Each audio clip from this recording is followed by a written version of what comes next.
that, I'm going to give you an overview of the multifamily business, soup to nuts, the things that you should do step by step, what you do in this business. I'll get into some details. So this will be a longer clip than I normally do, just so you know. Let me warn you on that. It'll be a little longer, but I think you'll really get a lot of value from it. So, if you're on the sidelines thinking you're going to get into this business, you're really going to want to watch this. You're probably going to even want to take some notes, because I'm going to really give you a great overview of the business, the things that you need to do to get going in this business. Let's get right into it. So the first thing you do when you're going to get into this multifamily game as an investor, and I'm talking about as an operator, you're going to buy properties, is you've got to self-evaluate. You can't be all things to all people. So what you want to do is you're going to look at your financial resources, your skill sets, any mentors you may have, potential partners, investors, friends, family, whatever. What you're doing is you're looking for any deficiencies that you may have that you need to shore up. And here's why: because commercial multifamily is a team sport. And you're going to be, and you're going to have your own team, but you're also going to be teaming up with outside people like brokers and property managers and, of course, potential investors. They're going to look at the experience of the team. So if you've got any deficiencies, you can shore them up with other team members. If you don't have the income, the net worth, the experience, you can bring in other people that shore that up for you. That's the beautiful thing about this business. And I don't know about you, but I'll take 100%, I'll take 50% of something over 100% of nothing any day, right? So that's what I'm talking about here. This multifamily game is a team sport. If you're a wholesaler or flipper in the single family space, this is different, okay? And by the way, that's a job, okay? You buy enough multifamily properties, you don't have that job anymore. But so then the next thing you do, once you have done a self-evaluation, is you have to establish your investment criteria. Okay, you have to decide what you're going to go after. What type and size multifamily you're going to go after. Okay, so what I'm talking about here, is, are you going to go after smaller residential multifamily, duplex, triplex, fourplex, or are you going to go after commercial multifamily, which is much larger? Okay, 5 units and up, and can go as many as hundreds, thousands. So let me talk about the differences real quick. So residential obviously is 2, 3, 4 units. Commercial is 5 units or up. There's some advantages to residential, and I've had people on my podcast that have built multi-million-dollar portfolios, a duplex at a time, but it took a long time. I'd recommend you go higher. Now, the disadvantage with residential, but then the other advantages with residential multifamily is fantastic financing. Okay, 30-year financing, 97%. Loan to value sometimes if you're going to live in it, 100% loan to value if you're a vet. So, there's some real advantages to residential, but the disadvantage is it's the values based on comparable sales. Now, the difference, and that's why we love commercial real estate, because in commercial multifamily, 5 units or up, the value is based on a multiple of the net income, the net operating income. So, you've got to decide what size property you're going to go after. And I'm going to tell you, most people start small and then they go bigger. They build that, that courage muscle, as it were. And it's very common, myself included. Okay. And so you've got to decide. You also have to decide what asset class you're going after. are you going after A assets, B assets, C, or D? Don't do D. Just trust me on that. Don't do D. And most of you can't do A to get started. It's too expensive. The sweet spot is B and C, A, B, and C assets in A and B areas. That's what we go after. Okay. And so, but a D property, it's, yes, you may see great cash flow, but there's no exit strategy. They're a pain in the ass. And, I've had people killed in my properties, around my properties, and you just don't want that brain damage. Hey, so you've got to pick the size and asset class you're going after. And then you have to decide where, right? Where are you going to buy? So you got to pick an area, and you've got to pick a submarket. And I'm going to suggest a few markets to consider first. The first is obviously where you live, your backyard. But I'm going to say expand your backyard to anywhere within a 2-hour drive. Why? Because you can actually manage it yourself with day travel if you have to. Okay. But that's the first spot. Now, the second market to consider would be maybe a place you went to school or a place you grew up, that well, a place you know well. Like for me, that would be Denver. Okay.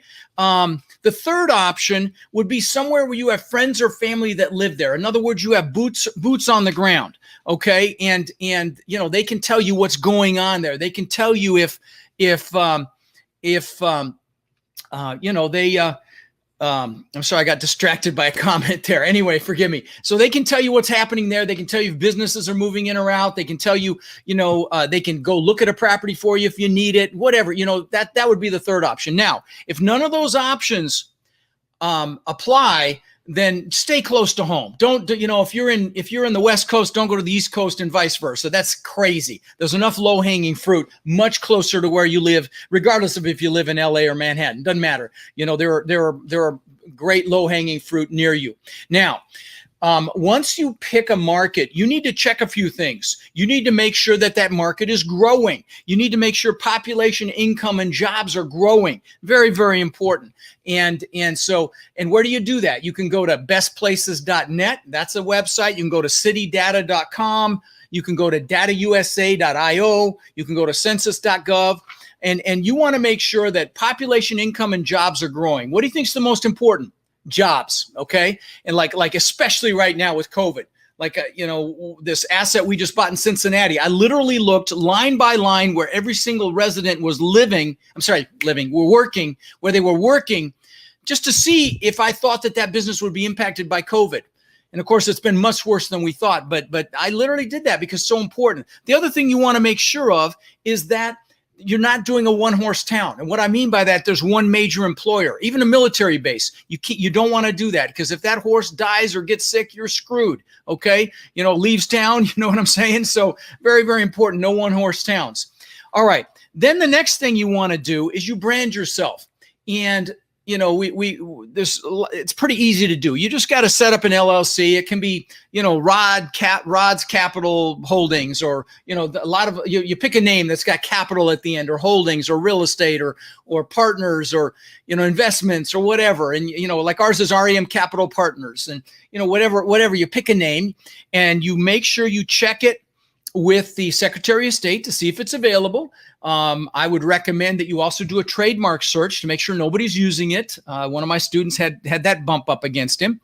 And hey, Ibrahim from Egypt. Wow. Holy cow. Anyway, so you make sure that the name is available in trademark search, and then also go on GoDaddy.com and see if there's a domain name that will work for that name. Okay. But what you're going to do is you're going to basically hang your shingle. You're going to let the world know you're in business, right? You're going to have credibility because you have a website. It's so important. You can do it for, a couple $100. It just doesn't cost that much, but it makes you professional. It makes you, it gives you a level of competence when you're out there talking to people. So it's, you've got to hang your shingle. Then the next thing you do is you've got to start developing relationships. Once you've picked that market, again, I'm going soup to nuts here, guys. So you've got to start building relationships with people in that market. So what am I talking about? Start with brokers. You got to find brokers. So what you do is you go on LoopNet and you see what brokers are selling the type and size property that you're interested in. LoopNet.com. Yeah, that's the largest commercial real estate website. And you go on there and there's always some big dogs. You want to see who they are, the ones that have the most listings of the type and size that you're interested in. And those are the ones you're going to set up some relationships with. Okay, so go on there, and guys, this is a relationship business. It's a team sport. You got to build relationships.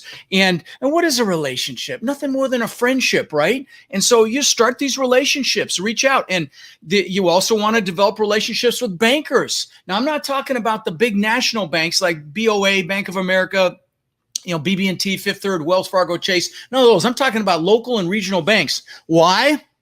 For a couple of reasons. One, if you've got a relationship with them, they will sometimes do very incredible financing for you. I've got, students that got 100% financing, $1.3 million deal. Andrew got a $1.3 million approved loan to do a deal because he had a relationship with the banker. I interviewed a guy on my podcast, I remember early on, like 2.5, 3 years ago, that took down $1 million property. I remember it was a 20 unit, and with bank financing for $5,000 now because of the relationship he had with the banker. So call small, local, and regional banks, and ultimately you're going to want to go break bread with these people. So if you're doing this outside of your backyard, so you're going to develop all these relationships over the phone.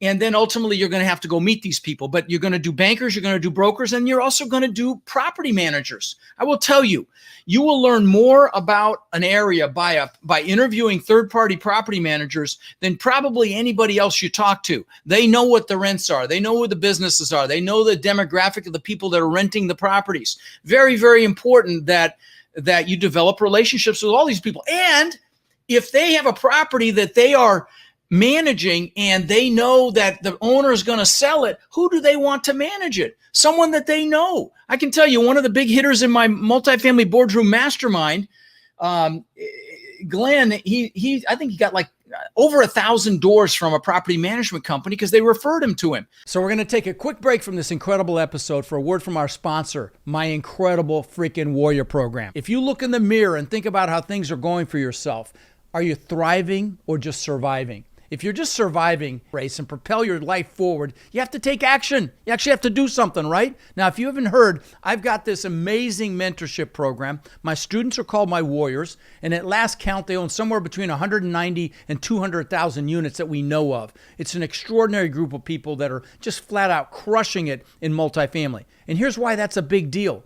We could be facing the greatest transfer of wealth we see in our lifetimes with the current economic environment we're in. Incredible opportunity is already here. If you'd like to apply to our amazing Warrior program, text the word CRUSH to 72345 and we'll set up a call. You can look us over, we'll look you over, and I can promise you, even if you don't join the program and it's not a fit, you're going to leave that call better than when you got on it. So again, text the word CRUSH to 72345 and you and I will speak soon. All right, let's get back to it. So really important that you do that as well. Develop relationships with those. Another thing I want to tell you is, my goal when for my students is to shorten the learning curve, to get you guys up to speed absolutely as fast as possible. And one of the ways I do that is, well, let me just back up. If you get a package from a broker on LoopNet or another listing site, and you ask them for a package on a property they've got for sale, what you're going to find is it's 95% pro forma, which unfortunately is mostly toilet paper, okay? It's what they think the property will do. And you need to know what the property historically has done, P&L, what the vacancy's been, what the income and expenses have been. And, it's just such a hassle to get the complete information until you actually have a property locked up. And the other thing is, with a deal, if you buy a regular deal on the market, typically you'll have a due diligence period. I mean, we went through a phase here where money went hard or non-refundable almost instantly because people were so clamoring to get deals, and we're still there a little bit, but it's going to shift. Trust me on that. But it used to be a 30-day due diligence period. You could kick the tires, scope out the sewer lines, make sure there was nothing, no issues with the property, and so. You'd have that due diligence period to check out a property. One of the things I'm going to suggest you do, and there's a reason I told you all that, is I'm going to suggest you register on all the commercial real estate auction websites, okay? And there's a bunch of them. There's about a dozen of them. 10x.com is one. It used to be called auction.com, but 10x.com is a big one. But there's a bunch of them. Just Google commercial real estate auction websites and register on all of them. And here's why. Because if you get a package on a property that's up for auction, you're doing the due diligence on that property before the auction date. And if you bid on that property and you're the successful bidder and you back out, you lose a lot of money. So you're doing the due diligence on a property you're not even sure you're going to get. So it's cursory at best. So what happens is when you get these auction packages, they've got the kitchen, everything but the kitchen sink in them, okay? They've got appraisals and other third-party reports like environmental reports and surveys and things that will help you learn this business faster. They'll have more financial information usually. So it's a great place to learn is my point. Now, a couple of tips here on the auction properties. Number one, do not attempt to take down an auction property unless you've got me or someone like me looking over your shoulder. And here's why. Because, if an owner has a property that's got a defect and they want to try to slide it by, they'll put it up for auction hoping it'll get missed. Okay. So that's a big deal. Plus you have to have all the money lined up in advance. So you'd really want to tread carefully with auctions. But I'm going to tell you, with what I believe is coming, I believe there's a crash coming. There's going to be incredible opportunities to buy properties at auction. So it'd be good for you to get up to speed on auctions anyway. One other little tip, make sure you set up a separate email address because they'll freaking drive you crazy with their emails. All right. Now, the next thing is once you've picked an area, I want to talk about a sweet spot. Once you've picked an area and you know you're going to be buying there, I mean, you love this particular area, I'm going to highly recommend you do a direct-to-seller campaign.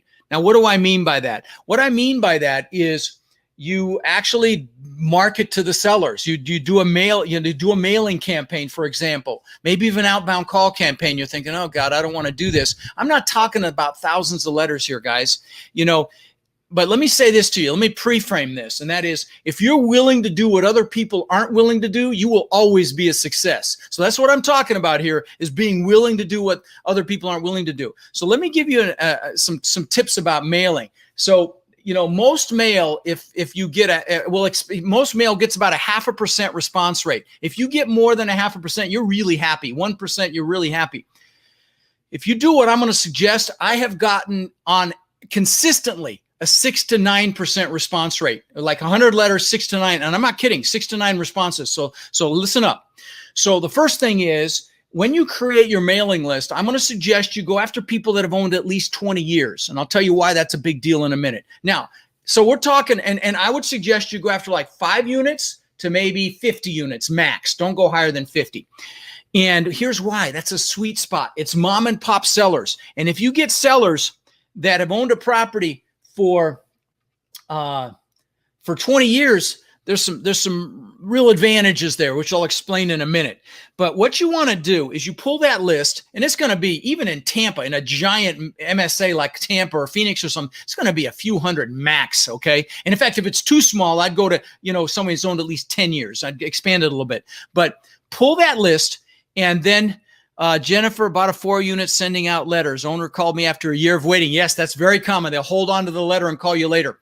But thank you for giving a little substantiation of what I'm saying here. And we've found great deals doing mailing. But listen up. So when you pull that list, what you're going to find is that most of these properties are owned in entities, okay, in LLCs or corporations or limited partnerships. And if you mail to the registered agent for that entity, where do you think that mail's going to end up? Huh? Okay.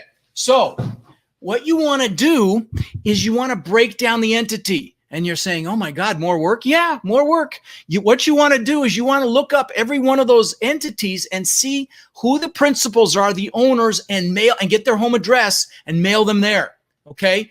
And again, you're talking about a few hundred. I will tell you, I did this for every mobile home park in the country. I had 8 virtual assistants working on this for over a year.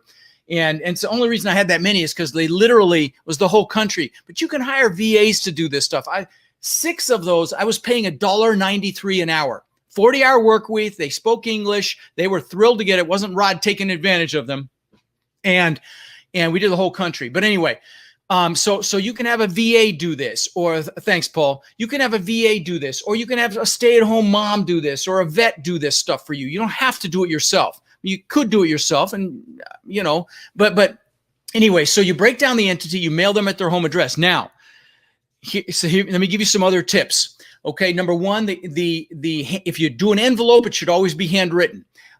Postcards are also not a bad idea, but then the letter inside of an envelope should be typed. The property address should be in the first sentence, and ideally, you would have a picture of you and your family on the letter. It absolutely increases response rate. Also, on the letter, you want multiple ways for them to contact you. So what do I mean by that? Of course, a phone number, an email address. You might even set up a quick 1-page website. I did. It was called thekleifamily.com, and it had a picture of my wife and I, and it had a contact us form into the website. Now, I'll give you a little ninja trick, okay?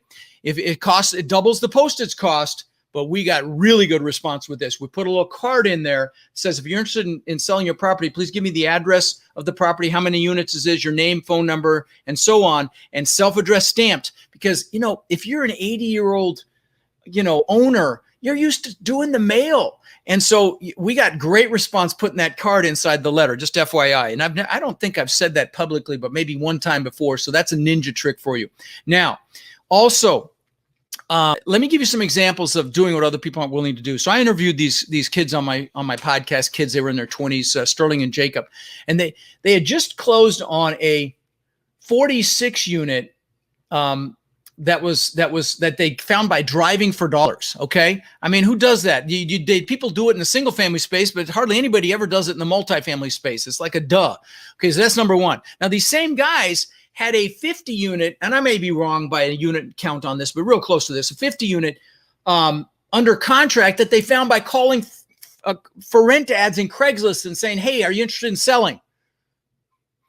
Are you willing to do that? Well, if you are, you're going to find deals. I'm going to tell you. So again, now here's the other thing. If you do a direct to seller campaign, there's going to be deals you don't want to do or deals you can't do. And if you don't know what wholesaling is, you can wholesale them, where you basically put them under contract and you just sell the contract to someone else. Now, I used to say on my podcast that I had a friend that made $100,000 wholesaling an apartment complex here in Sarasota. It was actually my brother. Just didn't want me to say it was him on the podcast.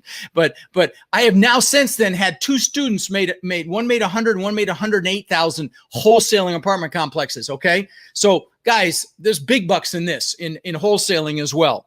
Now, when you talk to a seller, you want to have a list of questions. And again, if you're just coming on, you get all of this at my boot camp next weekend. You also get all of this stuff. All these other books. I mean, I massively over deliver. That's just the way I roll. So you're going to get tons of stuff if you come and spend a couple days with me. But anyway, so wholesaling, want to do that. Now, you want a list of questions. So when a seller calls you, you're not fumbling around. Okay.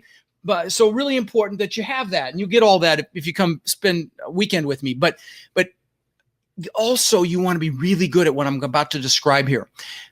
Seller financing. There is nothing better than seller financing, because you dictate the terms, the price, the down payment, the interest rate, the monthly payments, the whole thing. It's all negotiable. It doesn't show up on your credit report, and so really important that you have a conversation like this, because if you're mailing people that have owned for 20 plus years, they are retirees. And if a retired person is selling a big asset, they are risk averse. They are not going to put that money into another high risk investment. It's going to go in the bank, okay, at 1%, or God knows, it might even be negative interest coming up soon. And, they want to live on the cash flow. Also, if they've owned 20 years, they're fully depreciated, meaning they're going to have a big tax hit when they sell. Typically, they only end up with 65, 70 cents on the dollar. And so really important that you have a conversation like this. Mr. and Mrs. Smith, I'm buying your property for $1 million. As once Uncle Sam takes their hit, you'll maybe end up with $700,000. And here's what your payment will be at the bank. And you work it out for them. Show them what their payment will be if they put it in the bank. Now, if you work with me, I'm going to pay you enough of a down payment so I'm serious. And I'm going to pay you 3, 4, 5, 6% interest. And you're only going to pay taxes on the amount you get from me every year. So your payment from me, Mr. and Mrs. Smith, is going to be 3, maybe 4 times what you're going to get from the bank. And it is. Guys, you are doing an elderly seller a disservice if you do not talk to them about seller financing. You are hurting them. Truly, you should have that mindset, because it's the truth, because it is a win-win. I'll tell you something else. It's really important. If you are dealing with an elderly seller bonding is freaking huge. Okay. Focus on the relationship first and the property second. Seller, when people get older, they're relationship driven, and you want to bond with them, because that's how you create win-win deals. Not to freaking take advantage of them. I will hunt you down, but to create a win-win deal. And I'm going to tell you, I've done deals nothing down because the seller just wanted the payments. I've done deals where I haven't made a payment for a year because the property was a piece of what. And I told them, hey, I got to put the money into the dang property before I pay you. It was the truth. And I bonded with them. And so I started paying them once the property was fixed up. So bond with sellers.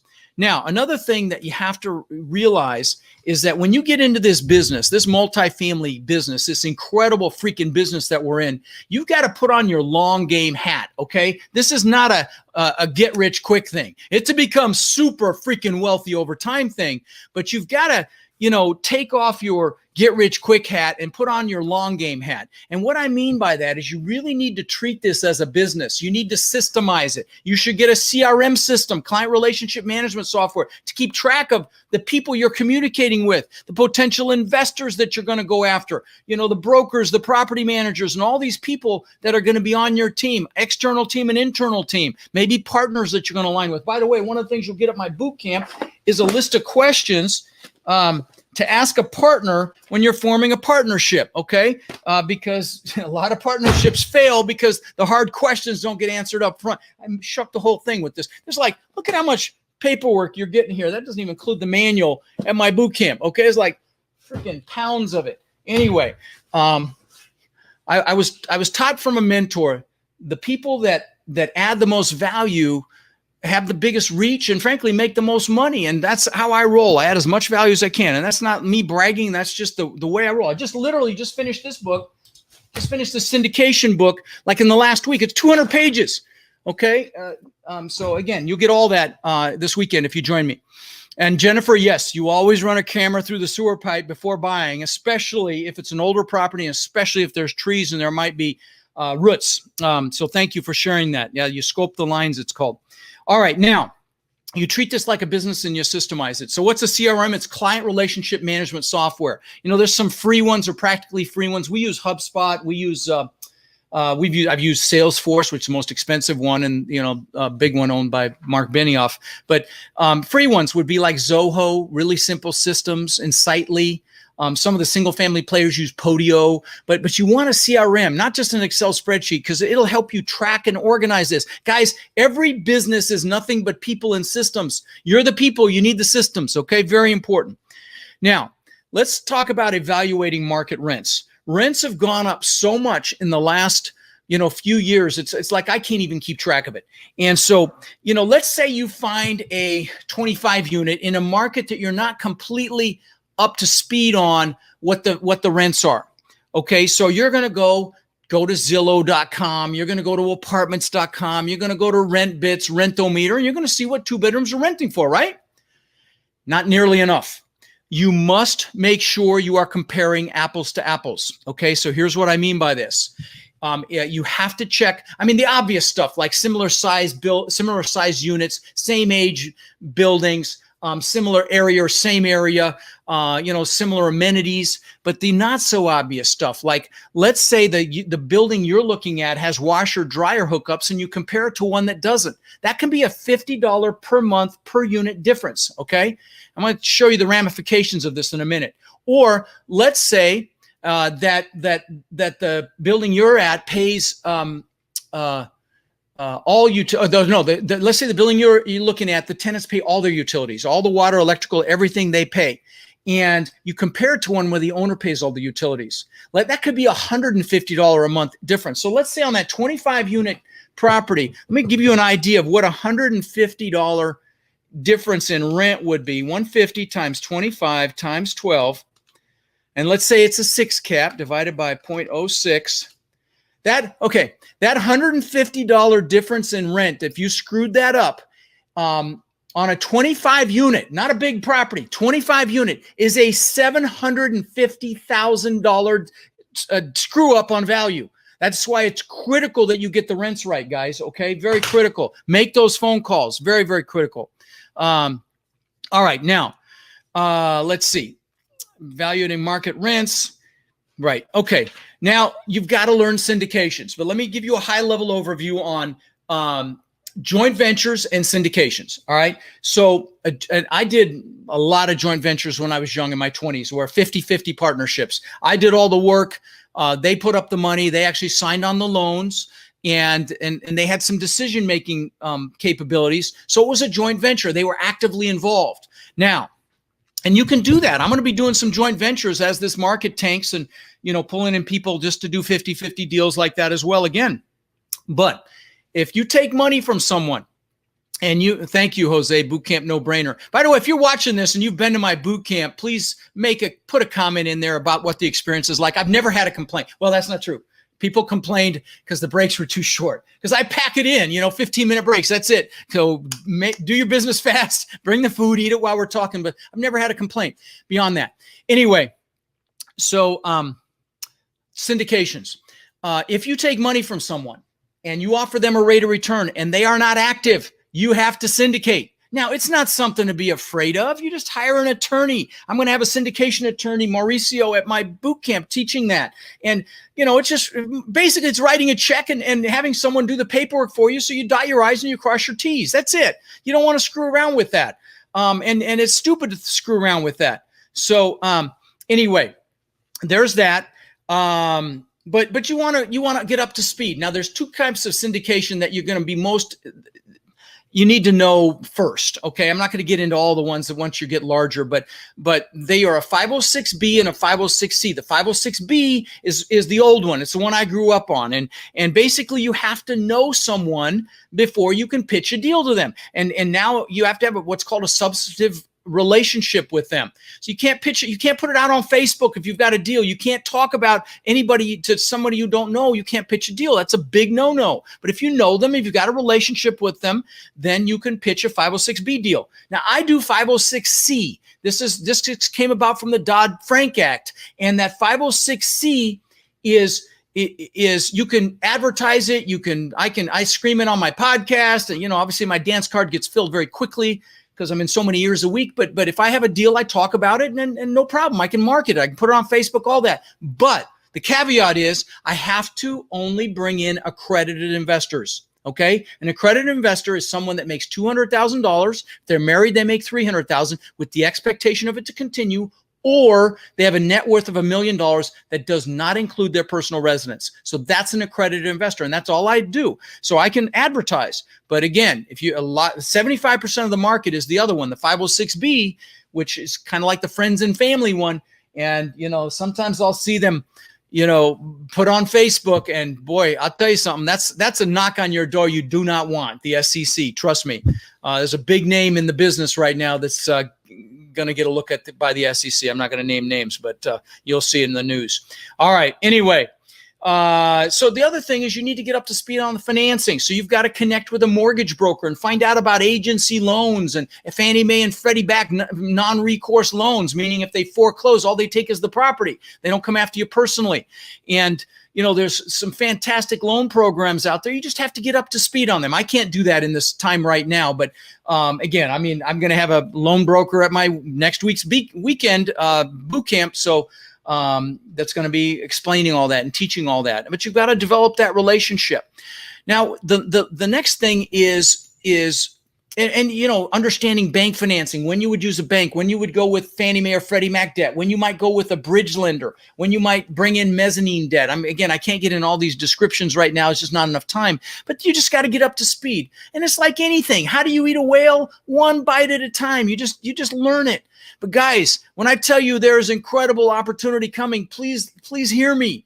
Okay, I really believe there's going to be some upset in this country, and there's going to be deals. So yeah, you can focus on the negative, and there's going to be a lot of negative and pain, but I choose to focus on the opportunity instead of getting sucked into CNN or the news and getting bummed out. I just focus on the positive. You guys got to stand guard at the door to your mind right now too. Just be very, very careful what you bring in, and you're focusing on positive and what you want. But let's talk about due diligence. So you need to become very good at due diligence, and at my event, you will get a due diligence checklist on steroids, okay? It's 70 pages, every possible question you'd ever ask, when you're evaluating a property. But you can listen, you don't have to come to my boot camp to get this. It's on my website. If you go to rodkhleif.com, you can get this for free. It's called my tool book. If you can't make it, just come get it. It's really a fantastic book that you'll get a ton of value from. But I call it a due diligence checklist on steroids. Anyway, Dave, anyone still on the fence, you'll be 110% satisfied with the boot camp. Tons of valuable info for multifamily owners, investors, operators. Thank you, my friend. I appreciate that, brother. Thank you. Anyway, so due diligence. Let me say a couple things. You got to have a checklist. Okay. Bang. You got to have it. But I want to tell you at a high level something really important, and that is you have to make a mindset shift. So let's say you've kissed 200 frogs. You've looked at 200 properties to find that deal. And you get a deal under contract, and you're doing backflips the whole way home to mama or your husband, whatever. And at that very moment, you have to stop and put on the hat that says, why do I not want to do this deal? And I know that sounds really simplistic and trite and like a duh, and it's not. And here's why. Because as human beings, when we make a decision, it is our natural tendency to look for ways to bolster, shore up, or substantiate that original decision that we made. And we cannot do that here. You have got to, look for reasons not to do the deal. Otherwise, you're going to subconsciously overlook something you should not overlook. So very, very important. All right, let me talk about property management for a minute. I'm going to suggest that you use a third-party property manager, that you buy these deals well enough that you can afford to hire a third-party property manager. Why? Because you should not be screwing with toilets while you're in acquisition mode. You should be focused on finding deals, especially in what I believe is coming. So you want to have enough margin in your deals that you can afford to hire a third-party property management company. And so, hang on. This is really self-serving, but I got to bring it up. I've got a book on how to hire a third-party property management company. Duh. Every possible question you would ever ask. So again, join me next weekend. But the point here is, let me give you a couple high-level things here too. And again, you will learn so much. Actually, Gabe, we actually give them to you as I'm presenting the information. Otherwise, it's too much. Trust me, we've tried it both ways, and it works better that way. So you will get it as you need it. So you're not overwhelmed, okay? Because truly, what I've got here is overwhelming, and I don't want to overwhelm you. I don't want to scare you off from doing this because it's so freaking worth it. So trust me, the way we do it works, my friend. Anyway, so Gabe asked if we'd get it in advance to print, but okay. So property management. Let me give you some high-level kind of oversight on hiring a property management company. And again, we get more information from interviewing property management companies probably from anything else we do, especially if we're new into a particular market. So, but here's a couple high-level, really important things. Number one, they should manage the same type and size property that you are buying. So if you're buying a 20-unit, by God, they better manage 20 to 30-unit properties. If they only manage 100-unit properties, they're going to crash and burn with your 20.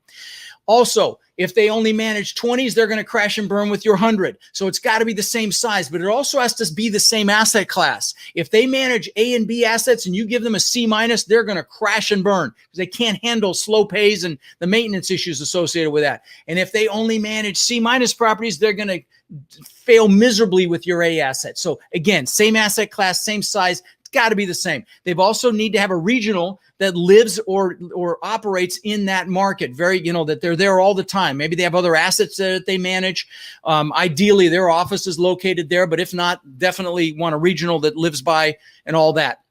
Now, here's a couple of high-level things. If you buy smaller properties like under 70 doors, you are going to likely rely on their maintenance infrastructure, okay? Meaning you're going to use their maintenance people, their subcontractors and whatnot. And I'm going to tell you that maintenance can be a real profit center for a management company.